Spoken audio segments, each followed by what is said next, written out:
So students, class 11th chemistry lesson number 2 structure of atom का part number 2 लेके आए हैं। जिस पहले पार्ट में हमने देख लिया था इलेक्ट्रॉन्स, प्रोटॉन्स और न्यूट्रॉन्स की डिस्कवरीज के बारे में।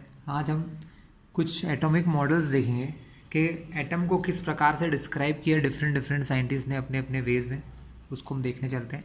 तो आज का टॉपिक है हमारा थॉमसन मॉडल ऑफ एटम।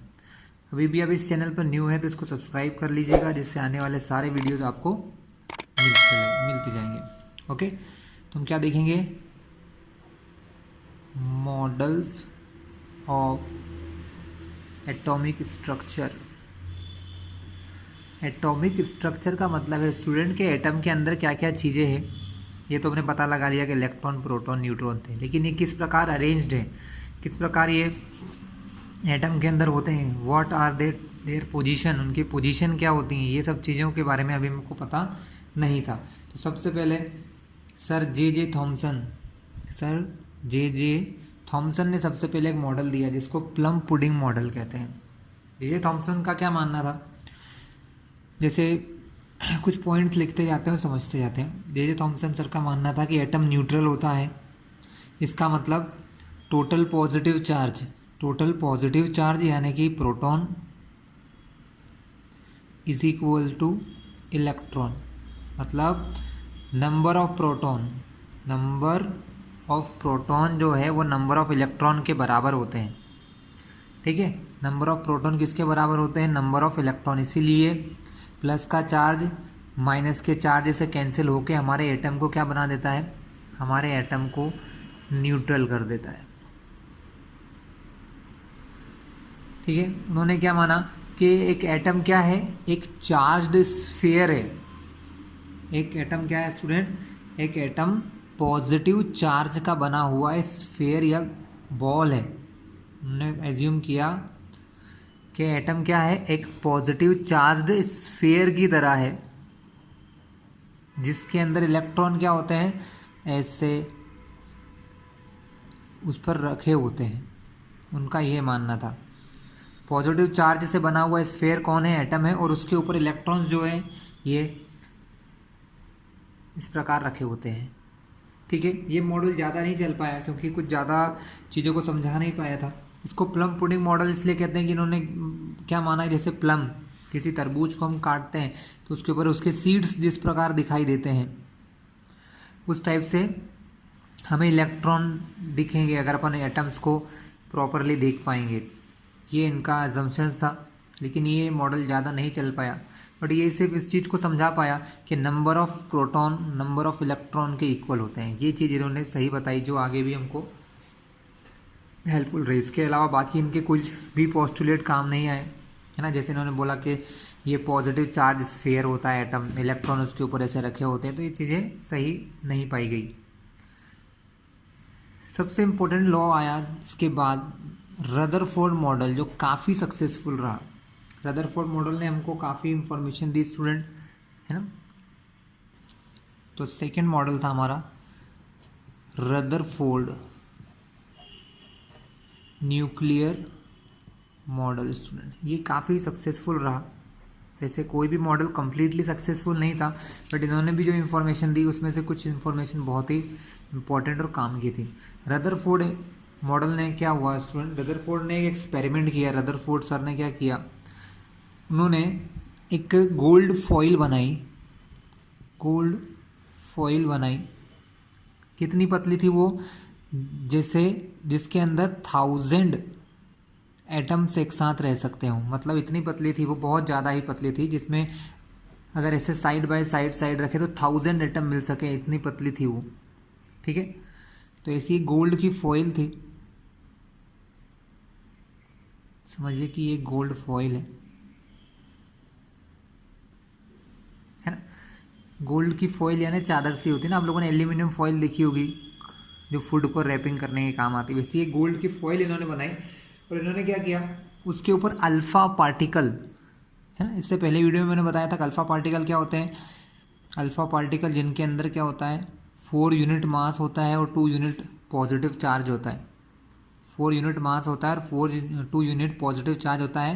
तो ये किसी हीलियम एटम के बराबर मान लिए जाते हैं। इनको अल्फ़ा पार्टिकल कहते हैं। तो अल्फ़ा पार्टिकल का इन्होंने क्या किया, बॉम्बार्डमेंट किया गोल्ड फॉइल के ऊपर। ऐसे अल्फ़ा पार्टिकल डाले, बहुत सारे अल्फ़ा पार्टिकलों को ऐसे गोल्ड की फॉइल के ऊपर डाला उन्होंने, और उन्होंने कुछ ऑब्जर्वेशन देखे कि गोल्ड फॉइल पर जब अल्फ़ा पार्टिकल डालते हैं तो इस पर क्या इफ़ेक्ट होने वाले हैं। ऐसे अपने अल्फ़ा पार्टिकल्स को बहुत हाई स्पीड से डाला, बहुत हाई स्पीड से अल्फ़ा पार्टिकल को गोल्ड फॉइल के ऊपर बॉम्बार्डमेंट किया, तो इनको क्या पोस्टुलेट या क्या चीज़ें समझ में आई वो हमें यहाँ पर दिखने वाले हैं। इन्होंने इसके अलावा भी कुछ अरेंजमेंट किया था, जैसे गोल्ड फॉइल के पीछे इन्होंने क्या करा, एक जिंक सल्फाइड की क्या देखी थी, हमने इससे पहले वाले क्वेश्चन में भी देखा था कि जिंक सल्फाइड क्या होता है, एक ऐसी मतलब शीट सी समझ लो, जिंक सल्फाइड की एक स्क्रीन जैसी होती है, जब भी कोई चीज़ें इनसे टकराती है तो वो एक फ्लैश क्रिएट करता है। क्या क्रिएट करता है, फ्लैश क्रिएट करता है। तो रदरफोर्ड सर ने क्या किया, जब अल्फ़ा पार्टिकल इस गोल्ड की फॉइल के ऊपर अल्फ़ा पार्टिकल का बॉम्बार्डमेंट किया तो इन्होंने देखा कि बहुत सारे अल्फ़ा पार्टिकल ऐसे सीधे निकल गए। Maximum number of alpha particle goes straight, वो सीधे चले गए, ना ही कोई डेविएशन हुआ, है ना, वो सीधे जाकर इस जिंक सल्फाइड की जो ये स्क्रीन थी इससे जाके फ्लैश हुए। उन्होंने क्या ऑब्जर्वेशन देखा, पहला ऑब्जर्वेशन देखा कि most of the alpha particle goes straight. उन्होंने क्या ऑब्जर्वेशन किया, most of alpha particle goes straight, सीधे निकल गए। बहुत सारे अल्फा पार्टिकल कैसे निकल गए, बिल्कुल सीधे निकल गए, इस गोल्ड फॉइल को पार करके चले गए। ये गोल्ड फॉइल भी बहुत पतली है स्टूडेंट, बहुत ही ज़्यादा पतली गोल्ड फॉइल थी, हम जितना एज्यूम कर सकते हैं उससे भी पतली थी। इसीलिए उन्होंने गोल्ड का यूज़ किया, क्योंकि गोल्ड क्या होता है, बहुत मिलायबल मेटल है, इसकी बहुत बहुत पतली चादर या शीट बनाई जा सकती है, इसलिए उन्होंने गोल्ड का ही यूज़ किया अदर मेटल के अलावा। सेकेंड ऑब्जर्वेशन क्या था स्टूडेंट उनका, सेकेंड था कि some of alpha particle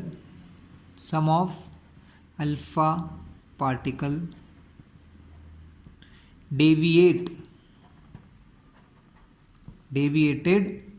through small angle, छोटे कुछ एंगल के साथ some of the alpha particle deviated through small angles, वो छोटे छोटे किसी एंगल के थ्रू निकल गए, यानी कुछ अल्फा पार्टिकल ऐसे थे जो टकराने के बाद ऐसे डेविएट हो गए, अपने पाथ से ऐसे चलते हुए इस प्रकार कुछ एंगल से मुड़ गए, ठीक है।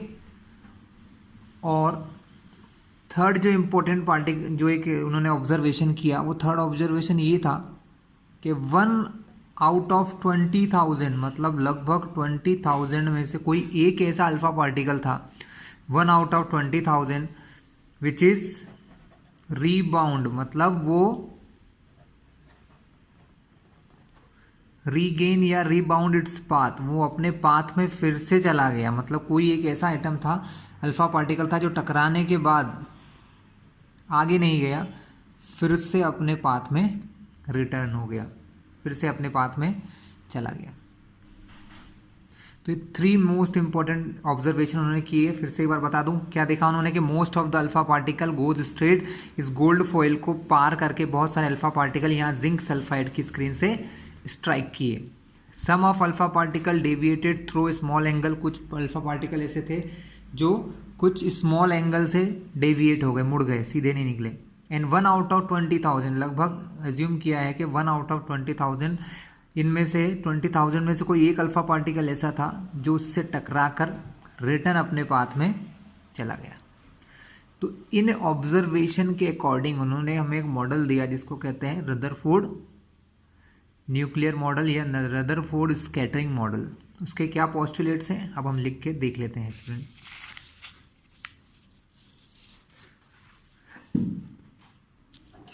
तो स्टूडेंट इसके हिसाब से उनको क्या लगा, उन्होंने पहले तो इनके रीज़न देखे कि ऐसा क्यों हुआ होगा, तो उन्होंने कुछ रीज़न्स बताए। उन्होंने ये रीज़न बताया, पहले पॉइंट का रीज़न ये दिया कि बहुत सारे अल्फ़ा पार्टिकल स्ट्रेट क्यों चले गए, बिकॉज उन्होंने ये कहा कि उनका कहना था most of the part of atom, मतलब एटम का बहुत सारा पार्ट कैसा है, एम्प्टी है, मतलब atom has most part empty, मतलब एटम का बहुत सारा हिस्सा खाली है, इसीलिए क्या हुआ, पार्टिकल कहीं नहीं टकराए और सीधे निकल के चले गए। पहले पॉइंट के लिए क्या क्या क्या कहना था स्टूडेंट हमारा, हमने क्या देखा था फर्स्ट पॉइंट, हमने ये देखा था first point, most of the alpha particle goes straight, मतलब बिना किसी से टकराए, ना ही अपने रास्ते को चेंज किए, गोज स्ट्रेट, सीधे चले गए। तो सीधे क्यों गए, क्योंकि बहुत सारा पार्ट खाली था एटम का, इसलिए उसमें से सीधे निकल के चले गए। एटम का बहुत सारा पार्ट कैसा है, एम्प्टी है या खाली है, ये उन्होंने मान के किया। सेकेंड पार्ट उन्होंने क्या कहा, उन्होंने ये कहा बिकॉज अल्फा पार्टिकल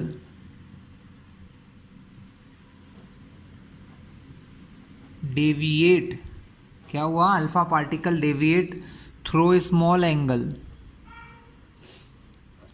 बट सारे पार्टिकल नहीं गए थे। तो ये क्या शो करता है, क्योंकि अल्फा पार्टिकल कैसा है स्टूडेंट, पॉजिटिव है।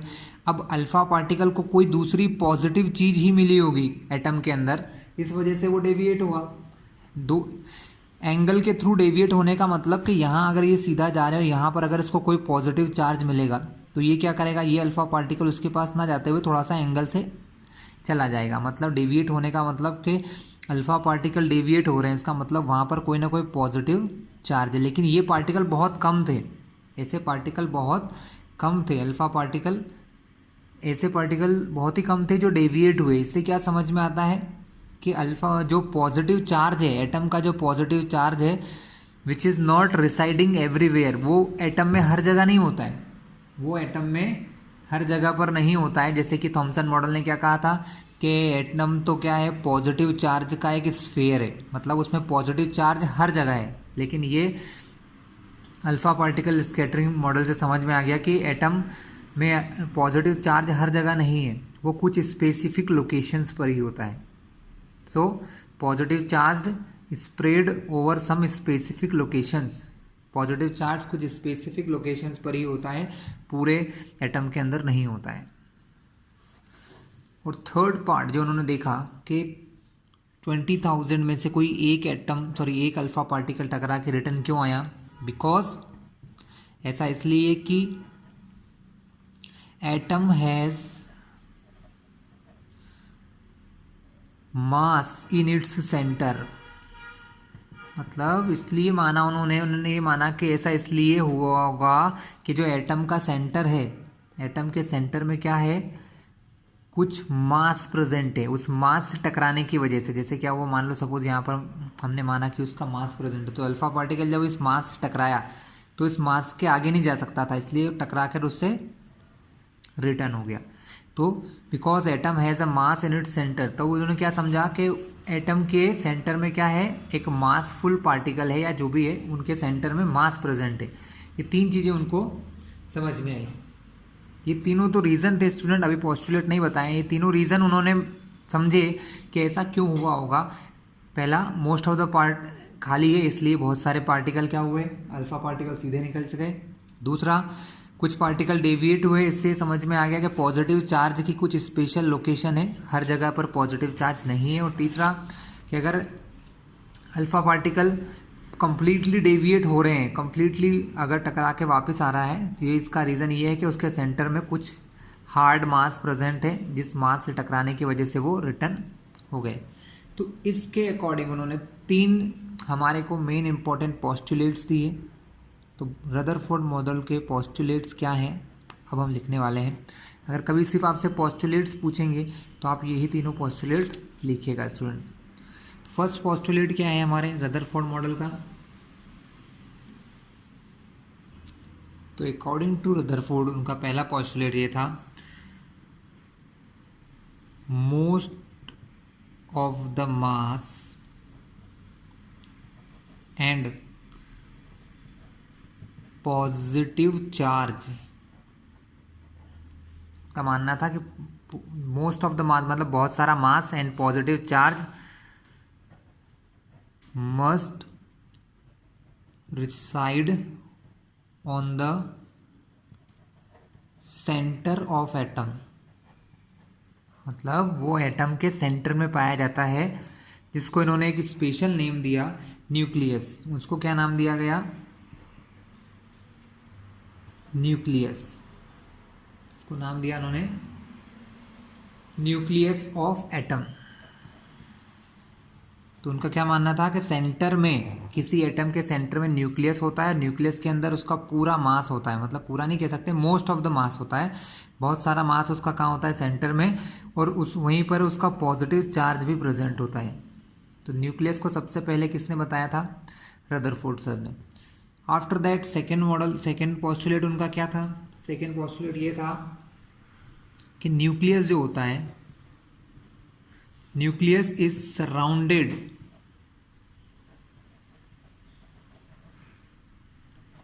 बाय इलेक्ट्रॉन्स, मतलब न्यूक्लियस के चारों ओर क्या होते हैं, इलेक्ट्रॉन्स होते हैं, which is moving in very high speed, which is moving in very high speed, जो क्या करते हैं, बहुत हाई स्पीड में चल रहे हैं, which is moving in very high speed in circular orbits, in circular path, और उस सर्कुलर पाथ को हम क्या कहते हैं, कॉल्ड ऑर्बिट कहते हैं। उन सर्कुलर पाथ को इन्होंने नाम दिया ऑर्बिट।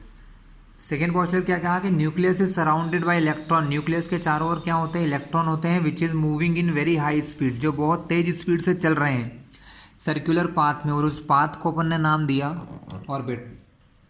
ठीक है, इन्होंने क्या माना था कि ये जो हमारा सोलर सिस्टम है, जो हमने देखा है कि सन के चारों ओर सब चक्कर लगाते हैं, वैसे ही इन्होंने माना कि न्यूक्लियस के चारों ओर क्या करते हैं, इलेक्ट्रॉन्स रिवॉल्व करते हैं हाई स्पीड के अंदर। और थर्ड पॉइंट क्या है इनका, थर्ड पॉइंट ये है कि electrons and nucleus, electrons and nucleus held together by electrostatic forces, मतलब ये एक दूसरे के साथ क्यों होते हैं, क्योंकि इनके बीच में इलेक्ट्रोस्टैटिक फोर्स लगते हैं, प्रोटॉन पॉजिटिव चार्ज और इलेक्ट्रॉन नेगेटिव चार्ज, तो इनके बीच में electron and nucleus held together by electrostatic forces, electrostatic forces की हेल्प से एक दूसरे के साथ चलते हैं। तो ये सारे पोस्टुलेट हमारे रदरफोर्ड सर ने दिए थे, जिसमें तो कुछ चीज़ें आगे तक काम में आई, जैसे कि पहला पार्ट जो था, इन्होंने जो न्यूक्लियस को एक्सप्लेन किया था वो बिल्कुल सही एक्सप्लेन किया था, न्यूक्लियस यहाँ से बिल्कुल सही था, लेकिन इनके मॉडल की एक प्रॉब्लम थी, वो यही थी कि ये इन्होंने इलेक्ट्रॉन्स के लिए कोई प्रॉपर जगह नहीं बताई थी, बस ये कह दिया था कि इलेक्ट्रॉन घूमते हैं, लेकिन ऐसा नहीं है, कुछ रीज़न आगे हम देखेंगे जिसकी वजह से ये मॉडल रॉन्ग साबित हो जाएगा, कंप्लीटली रॉन्ग नहीं होगा। जैसे इनका पहली बात जो है वो हमेशा सही है कि एटम के सेंटर में पॉजिटिव चार्ज और मास रहता है, जिसको हम न्यूक्लियस कहते हैं, वो बिल्कुल परफेक्ट है। इसके अलावा थर्ड पॉइंट भी परफेक्ट है कि इलेक्ट्रॉन और न्यूक्लियस के बीच में क्या लगता है, इलेक्ट्रोस्टैटिक फोर्स लगता है, इसलिए ये साथ रहते हैं। बस यहाँ पर यही प्रॉब्लम है कि इन्होंने इलेक्ट्रॉन्स के लिए कोई विशेष जगह नहीं बताई कि वो कैसे मूव करते हैं, बस उन्होंने ये कहा कि बहुत हाई स्पीड से सर्कुलर ऑर्बिट में चल रहे हैं। तो अब हम इनके ड्रॉबैक भी देख लेते हैं स्टूडेंट, कि इनके ड्रॉबैक्स क्या हैं। रदरफोर्ड मॉडल के कुछ ड्रॉबैक्स भी हैं, जिसकी वजह से रदरफोर्ड मॉडल को हटाकर नए मॉडल्स आए, जैसे कि बोहर्स का मॉडल आया है ना। तो हम इस मॉडल के ड्रॉबैक देखेंगे कि इस मॉडल में क्या कमियां थी।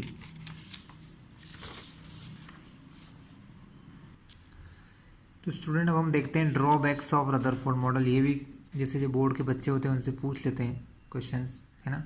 कॉम्पिटिटिव एग्जाम में तो शायद नहीं आएगा, लेकिन नॉर्मल एग्जाम्स में क्वेश्चन पूछ लिया जाता है कि ड्रॉबैक्स क्या है रदरफोर्ड मॉडल के। तो ड्रॉबैक्स में से सबसे इंपॉर्टेंट ड्रॉबैक, आप समझिए, क्लास हम लोग फिजिक्स पढ़ के आ रहे हैं, है ना। फिजिक्स में हमने क्या पढ़ रखा है कि जब भी कोई ऑब्जेक्ट सर्कुलर पाथ में चलता है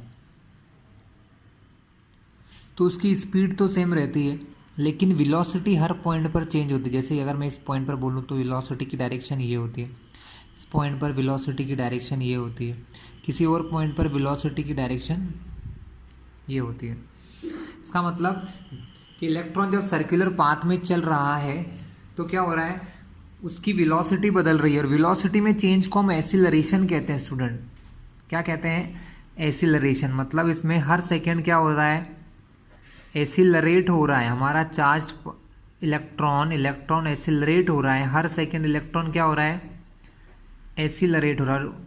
एक और थ्योरी दी थी, मैक्सवेल थे साइंटिस्ट सर, तो मैक्सवेल ने क्या दिया था कि अगर कोई चार्ज्ड पार्टिकल एसिलरेट हो रहा है तो वो अपने अंदर से क्या निकालता है, वो अपने अंदर से कुछ ना कुछ एनर्जी रेडिएट करता है, एनर्जी निकालता है अपने अंदर से। क्या कहा उन्होंने कि अगर इलेक्ट्रॉन ऐसे चल रहा है सर्कुलर पाथ में और क्योंकि सर्कुलर पाथ में चल रहा है तो उसकी वेलोसिटी हर सेकंड बदल रही है, वेलोसिटी बदल रही है मतलब उसके अंदर क्या हो रहा है, एसिलरेशन हो रहा है। और इनका कहना क्या था सर मैक्सवेल सर का, कि अगर कोई भी चार्ज पार्टिकल पॉजिटिव हो चाहे नेगेटिव, अगर वो एसिलरेट हो रहा है, क्या हो रहा है, अगर वो एसिलरेट होगा तो वो अपने अंदर से एनर्जी निकालेगा। इसका मतलब इलेक्ट्रॉन जब न्यूक्लियस, मान लो ये न्यूक्लियस है हमारा, हमको उन्होंने ये बोला कि सेंटर में न्यूक्लियस है, तो ये सेंटर में न्यूक्लियस है यानी पॉजिटिव चार्ज, ये इलेक्ट्रॉन इसके चारों ओर सपोज ऐसे राउंड राउंड चक्कर लगाएगा तो अपने इसके अंदर से क्या निकलना चाहिए, एनर्जी निकलना चाहिए। क्या निकलना चाहिए, एनर्जी। और अगर मान लो इनके अंदर से एनर्जी निकलती जाएगी तो एनर्जी की कमी होने की वजह से क्या होगा, ये जिस पाथ में घूम रहे हैं उससे छोटे पाथ में घूमेंगे, फिर ऐसे घूमते घूमते एनर्जी देते देते एक समय ऐसा आएगा कि ये इसके अंदर जाके ही टकरा जाएंगे, क्योंकि सर्कुलर पाथ में घूमने के लिए उनको एनर्जी चाहिए और वो क्या कर रहे हैं, इलेक्ट्रॉन चलते चलते एनर्जी तो देता जा रहा है। इसका मतलब एक ऐसा टाइम भी आएगा जब कोई भी इलेक्ट्रॉन सीधा जाके न्यूक्लियस से टकरा जाएगा और हमारा एटम फिनिश हो जाएगा। मतलब according to this model atom की स्टेबिलिटी नहीं है, एटम तो ख़त्म हो जाएगा, लेकिन ऐसा नहीं होता है। Atoms are stable. एटम्स कैसे होते हैं, एटम्स आर स्टेबल। मतलब यहाँ इनके मॉडल में प्रॉब्लम थी कि इलेक्ट्रॉन्स की जो मूवमेंट है वो इन्होंने प्रॉपर हमें एक्सप्लेन नहीं कर पाए कि इलेक्ट्रॉन कैसे मूव करते हैं, उनका पाथ क्या होता है। इस प्रॉब्लम की वजह से इनके इस मॉडल को डिस्कार्ड कर दिया गया, ये मॉडल हटा दिया गया। ठीक है, तो इसके बाद फिर कुछ और इन्वेंशंस हुए और फिर हमारे पास एक काफ़ी अच्छा मॉडल आया जिसने बहुत सक्सेसफुली एक्सप्लेन किया लगभग ऑल द थिंग को, जिसको कहते हैं बोहर्स मॉडल या मॉडर्न एटॉमिक मॉडल भी कह सकते हो, जो काफ़ी हद तक सही भी है और बहुत सारी चीज़ें इसकी कम्प्लीटली करेक्ट थी। तो रदरफोर्ड मॉडल के बाद कौन सा मॉडल आया student, Bohr's model. Bohr's model ने क्या कहा वो भी हम यहाँ पर देखने वाले हैं। तो अकॉर्डिंग टू बोहर सर ने क्या कहा, उन्होंने ये कहा कि ये इलेक्ट्रॉन मूव तो करते हैं सर्कुलर पाथ में, बट दे मूव्स, मतलब electron moves in some fixed circular orbits. ठीक है, बट वो उनका पाथ फिक्स्ड होता है। ठीक है, और ये सर्कुलर ऑर्बिट में जब चलते हैं they not radiate energy while moving in a circular orbit, while moving in a circular orbit। मतलब जब इलेक्ट्रॉन सर्कुलर ऑर्बिट में चलते हैं तो अपने अंदर से एनर्जी नहीं निकालते हैं। ऐसा क्यों, बिकॉज ईच ऑर्बिट, जितने भी ऑर्बिट्स न्यूक्लियस के अराउंड होते हैं उन सबकी अपनी फिक्स्ड एनर्जी होती है। Because each orbit have a fixed amount of energy, मतलब हर ऑर्बिट की क्या होती है, एक फिक्स्ड अमाउंट ऑफ एनर्जी होती है। मतलब कि इलेक्ट्रॉन जिस ऑर्बिट के अंदर मूव कर रहे हैं उसके अंदर से जब वो मूव करते हैं तो एनर्जी नहीं रेडिएट करते हैं। ठीक है ना, वो एनर्जी रेडिएट करते हैं। ऐसा क्यों होता है, क्योंकि हर एक ऑर्बिट की एनर्जी फिक्स्ड होती है। ठीक है, तो ये 2 पॉइंट्स क्या हुआ, उन्होंने कहा they moves in some fixed circular orbit, कुछ ऐसे ऑर्बिट में मूव करते हैं और वो ऑर्बिट में जब मूव करते हैं तो नॉट रेडिएट एनर्जी, वो एनर्जी रेडिएट नहीं करते हैं while moving in circular orbit. ऐसा क्यों? क्योंकि उस ऑर्बिट की एनर्जी फिक्स्ड होती है। अगर उस ऑर्बिट में उसे घूमना है तो उसके पास उतनी एनर्जी होना चाहिए, और अगर एनर्जी है तो वो घूमता रहेगा। ठीक है,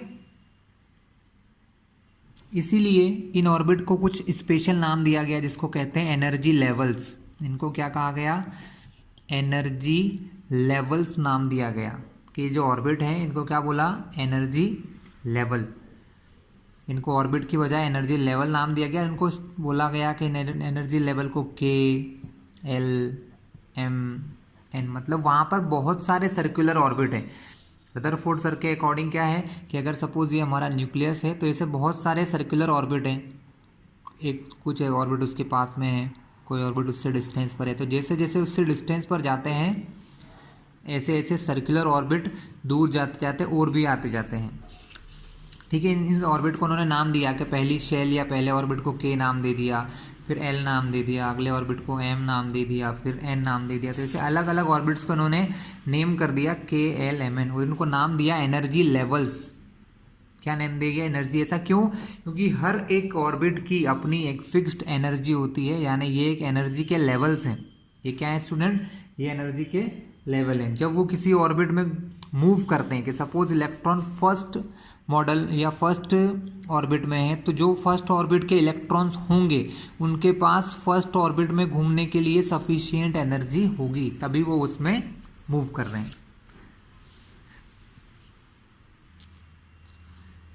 इसका मतलब ये हुआ कि इलेक्ट्रॉन जिस ऑर्बिट में है वो वहीं रहेगा, चेंज नहीं होगा। क्योंकि अगर मान लो फर्स्ट ऑर्बिट के में है तो उसके पास इतनी एनर्जी है कि वो फर्स्ट ऑर्बिट में रहे, और अगर उसे के से एल में जाना है या एल से एम में जाना है या एम से एन में जाना है तो स्टूडेंट क्या होता है ऐसे केसेस में? उसे एनर्जी की नीड होती है। अगर उसे एक्स्ट्रा एनर्जी कहीं बाहरी सोर्स से मिलती है फ्रॉम एक्सटर्नल सोर्स, तो वो के से एल में या एल से एम में या एम से एन में जंप कर सकता है। लेकिन अगर उसको कोई बाहरी एनर्जी नहीं मिल रही है, कि मतलब हमारा एटम जैसा है वैसा ही रखा है, तो हर इलेक्ट्रॉन जो के अंदर है वो के में ही रहेगा, जो एल में है वो एल में रहेगा, जो एम में है वो एम में रहेगा, जो एन में है वो एन में रहेगा। यानी अपने किसी एक ऑर्बिट, इनको इलेक्ट्रॉन का हाउस मान के चलिए, आपके एनर्जी लेवल यानी इलेक्ट्रॉन का हाउस जहाँ पर ये रहते हैं, उस एक ऑर्बिट में रहने के लिए इनको कोई एनर्जी रेडिएट करने की ज़रूरत नहीं होती है, उनके पास उस ऑर्बिट के लिए सफिशिएंट एनर्जी होती है। लेकिन अगर ये इलेक्ट्रॉन्स कहीं बाहरी सोर्स से एनर्जी गेन कर लेते हैं तो क्या होता है? They move to higher orbits. मतलब सपोज एक इलेक्ट्रॉन के शेल में है तो ये के शेल उसकी क्या हो गई? उसकी ग्राउंड स्टेट हो गई है। ग्राउंड स्टेट या ग्राउंड एनर्जी लेवल या उसका बेस एनर्जी लेवल है कि सपोज अगर इसको एक्स्ट्रा एनर्जी किसी बाहरी मीन्स से मिल जाती है तो क्या होगा? ये उस एनर्जी को लेके हायर स्टेट में चला जाएगा। ठीक है, तो हम क्या लिखेंगे? On gaining energy. On gaining energy, जब आप एनर्जी को गेन करते हैं, electrons can jump, electron jump कर सकते हैं टू हायर एनर्जी लेवल्स। मतलब वो अपने से हायर एनर्जी लेवल पर जंप कर सकते हैं। अगर किसी इलेक्ट्रॉन को के में है, उसको अगर एनर्जी मिल रही है तो वो जंप कर सकता है, के से एल शेल में जा सकता है, इनको शेल भी कहते हैं, तो के से एल शेल में जा सकता है, या हो सकता है के से एम में भी चला जाए। वो डिपेंड करता है कि इनको कितनी एनर्जी दी गई है। क्लियर है क्लास इतना? स्टूडेंट जब ये हायर स्टेट में जाते हैं तो वो स्टेट, ये जो के स्टेट है, मान लो एग्जांपल के तौर पे ले रहा हूँ कि अगर वो के स्टेट में है तो ये उसकी ग्राउंड स्टेट है, और जब वो के से किसी हायर स्टेट में जाते हैं तो वो उसकी एक्साइटेड स्टेट हो जाती है। क्या हो जाती है स्टूडेंट? उसकी एक्साइटेड लेवल या एक्साइटेड स्टेट होती है। और एक्साइटेड स्टेबल कैसी होती है? अनस्टेबल। मतलब क्या हुआ कि कोई इलेक्ट्रॉन ने एनर्जी गेन की, इलेक्ट्रॉन की एनर्जी गेन करके कहाँ जाता है? के से अपने ऊपर वाली किसी शेल में जाता है, बट वहाँ वो ज़्यादा देर नहीं रह सकता है, बिकॉज वो शेल उसके लिए नहीं बनी है। तो वो उसके लिए कैसी शेल होती है? अनस्टेबल होती है, और वो फिर से अपने प्लेस पर जंप करता है। वो यहाँ से फिर से अपने प्लेस पर जंप करेगा, लेकिन जब वो वापस जंप करेगा तो उसको उतनी एक्स्ट्रा एनर्जी जो उसने पहले ली थी वो छोड़ना पड़ेगी, क्योंकि के शेल से ज़्यादा एनर्जी एल शेल की होती है। अगर वो एल शेल में है स्टूडेंट तो क्या होगा, एल शेल में जो एक्स्ट्रा एनर्जी है वो उसको रेडिएट करेगा, निकालेगा और फिर यहाँ पर आएगा। यानी कि जब भी कोई इलेक्ट्रॉन अपने ग्राउंड स्टेट में रिटर्न आता है तो इट रेडिएट अगेन एनर्जी, तो वो एनर्जी निकालता है। बट वो एनर्जी किस फॉर्म में निकालता है, या तो लाइट के फॉर्म में या किसी रेडिएशन के फॉर्म में। किसके फॉर्म में, कोई रेडिएशंस के फॉर्म में, कोई वेव के फॉर्म में एनर्जी रेडिएट कर देता। अभी हम नेक्स्ट वीडियोस में देखेंगे कि रेडिएशन के अंदर एनर्जी कैरी होती है। ठीक है, तो हमने क्या देखा कि इलेक्ट्रॉन ग्राउंड लेवल से एनर्जी गेन करके हायर स्टेट में जाता है, बट हायर स्टेट कैसी होती है, अनस्टेबल होती है, और वहाँ से वो फिर से अपने रिटर्न अपने हाउस में आ जाता है, अपने पुराने घर में आ जाता है जहाँ वो था। और जितनी इन दोनों के बीच का एनर्जी का डिफरेंस है स्टूडेंट, जितना इन दोनों के बीच का एनर्जी का डिफरेंस है उतनी एनर्जी छोड़ के उस एनर्जी को या तो लाइट के फॉर्म में या किसी रेडिएशंस के फॉर्म में निकाल के अपने स्टेट में फिर से आ जाता है। वो कितने टाइम तक रह सकता है स्टूडेंट, तो वो एक्साइटेड स्टेट में मैक्सिमम रह सकता है 10⁻⁸ सेकेंड तक। ये टाइम होता है एक्साइटेड स्टेट में रहने का, 10⁻⁸ सेकेंड में उसे रिटर्न आना होता है। तो इतनी देर में वो एनर्जी रेडिएट करके एनर्जी निकाल के अपने पाथ में रिटर्न आ जाता है। अब हम देखने जा रहे हैं स्टूडेंट कि एनर्जी के लेवल्स की एनर्जी क्या होती है ना।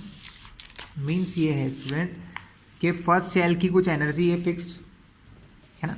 जैसे हम लोग मान लेते हैं कि इलेक्ट्रॉन की जो फर्स्ट शेल है उसकी एनर्जी का फॉर्मूला है, हम आगे देखने वाले हैं वो भी देखेंगे। E1 मान लो कि E1 क्या है, एनर्जी ऑफ फर्स्ट शेल, और E2 क्या हो गई, एनर्जी ऑफ सेकेंड शेल। पहले इलेक्ट्रॉन के पास कितनी एनर्जी थी स्टूडेंट, E1 एनर्जी थी।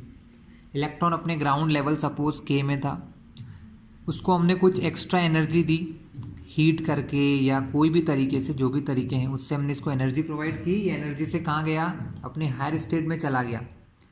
ठीक है, लेकिन वहाँ क्या हुआ, वहाँ रह नहीं सकता, 10⁻⁸ सेकेंड तक रहेगा, क्योंकि वो स्टेबल है। वो स्टेट कैसी है, अनस्टेबल।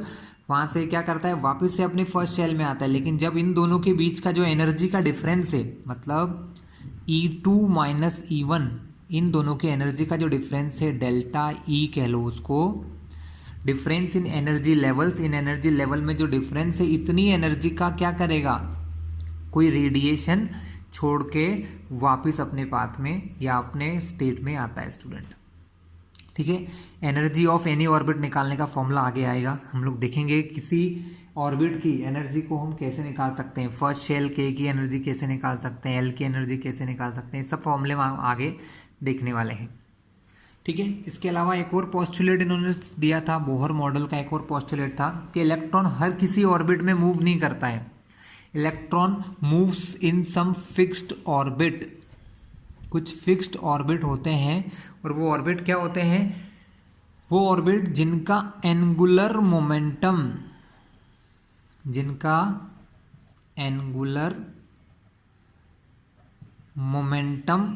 फिक्स्ड होता है, और उसको कहते हैं, जिनका जो एंगुलर मोमेंटम MVR होता है, ये क्या होता है, ये हमारा h/2π का मल्टीपल होता है स्टूडेंट। यहाँ पर एक h जो पहली बार सुन रहे हो, ये एक कांस्टेंट होता है जिसको प्लांक्स कांस्टेंट कहते हैं। यानी इलेक्ट्रॉन उन्हीं ऑर्बिट में रह सकता है जिन ऑर्बिट का एंगुलर मोमेंटम MVR, इलेक्ट्रॉन का मास, इलेक्ट्रॉन की वेलोसिटी और इलेक्ट्रॉन की रेडियस।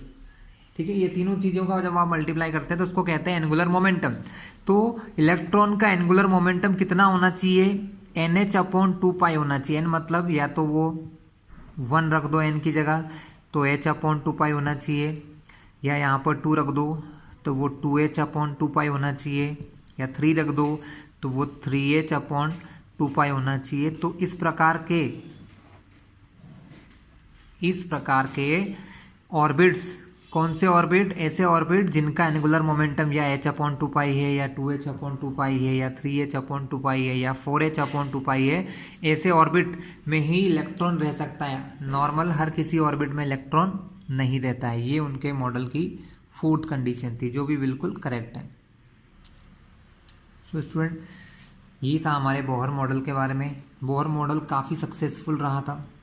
वैसे फिर भी हर मॉडल में कुछ ना कुछ कमियां तो होती है स्टूडेंट, वैसे बोहर मॉडल में भी कुछ कमियां हैं, लेकिन आगे चल के हम देखेंगे। अभी हम ये मान के चल सकते हैं कि बोहर मॉडल बहुत सक्सेसफुल था। सबसे पहले सक्सेसफुल चीज़ क्या थी कि इनके हिसाब से एटम स्टेबल होता है, जो बिल्कुल सही कहा, क्योंकि इलेक्ट्रॉन जिस ऑर्बिट में मूव करता है वो फुल लाइफ टाइम मूव करता रहेगा, उसे कोई इशू नहीं है। जब तक उसको कोई एनर्जी नहीं मिलेगी वो कहीं नहीं जाएगा, ना हायर स्टेट में ना लोअर स्टेट में।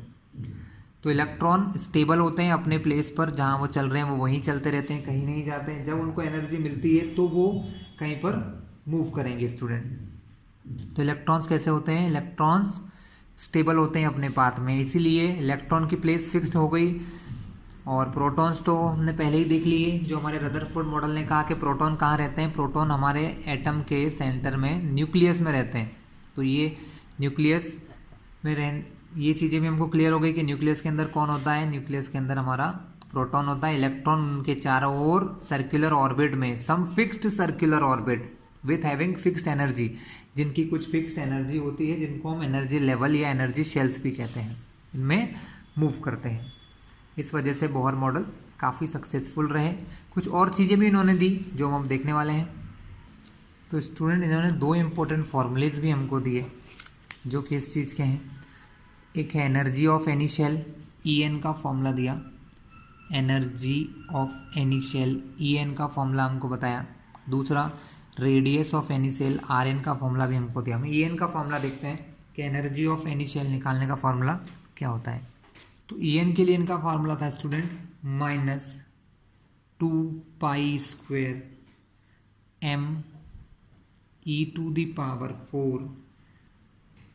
z² upon n² into h²।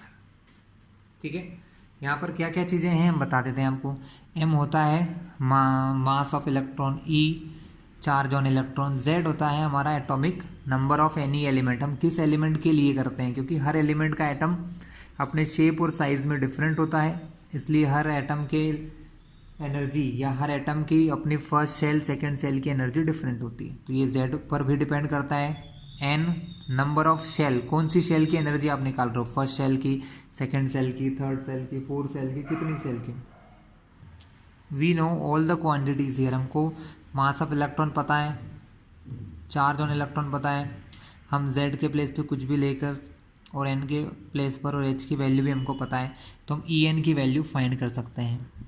तो En के लिए अगर हम z बराबर 1, मतलब हम हाइड्रोजन एटम की बात करें, हाइड्रोजन एटम के लिए ये वैल्यू जो है, हाइड्रोजन एटम के लिए z बराबर 1, हाइड्रोजन एटॉमिक नंबर 1 होता है हाइड्रोजन का, उसके लिए इसकी जो वैल्यू है वो हमने फाइंड कर रखी है, और वो है -1312 अपॉन n² किलो जूल पर मोल, यानी एक मोल की इतनी एनर्जी होती है स्टूडेंट। यहाँ पर n की डिफरेंट वैल्यू करके आप हाइड्रोजन एटम के लिए फॉर्मूला फाइंड कर सकते हैं। क्लियर है। इसी प्रकार रेडियस का भी उन्होंने फॉर्मूला दिया, Rn का फॉर्मूला भी हमको उन्होंने दिया है, जो कि है n² बाई h²। ये h है हमारा प्लांक्स का कांस्टेंट, जिसकी वैल्यू हमें पता होती है, क्वेश्चन में दी होती है हमको, क्वेश्चन में 4 स्मॉल n² me²z। ये फॉर्मूला है स्टूडेंट, ये ज़्यादा यूज़फुल फॉर्मूला है, बट हम इस फॉर्म में इसको याद ही नहीं रखते, क्योंकि इसमें बाकी बहुत सारी चीज़ें कांस्टेंट है। h की वैल्यू, m की वैल्यू, e की वैल्यू, z बराबर अगर 1 मान लें, हम 1 मान के चलते हैं कि z बराबर 1 है। मैं हाइड्रोजन एटम की बात कर रहे हैं, क्योंकि हाइड्रोजन एटम को कम्प्लीटली इन्होंने एक्सप्लेन किया था। जो हायर एटम है उसको ज़्यादा एक्सप्लेन नहीं कर पाए थे ये, इसलिए हम लोग अभी सिर्फ हाइड्रोजन एटम की बात कर रहे हैं। तो तब Rn निकालने का जो फॉर्मूला था स्टूडेंट, वो एक कांस्टेंट, यहाँ इन सब वैल्यू को कांस्टेंट है तो हमने इनको नाम दिया अल्फ़ा 0 या A0 n², जहाँ पर अल्फ़ा की वैल्यू फिक्स्ड है जहाँ पर अल्फ़ा की वैल्यू हम लोग जानते हैं, है ना। अल्फ़ा की वैल्यू क्या होती है स्टूडेंट? अल्फ़ा की वैल्यू होती है A0 या अल्फ़ा 0 कह लो, जिसकी वैल्यू फिक्स्ड है 52.9, ठीक है, पिको मीटर। अब आप n की जगह 1 2 3 4 रख के अलग अलग शेल की क्या निकाल सकते हो? रेडियस फाइंड कर सकते हो इस फॉर्मूले से। तो ये चीज़ें हमें बोहर्स मॉडल से पता चली हैं। तो यहाँ तक हमने देख लिया स्टूडेंट।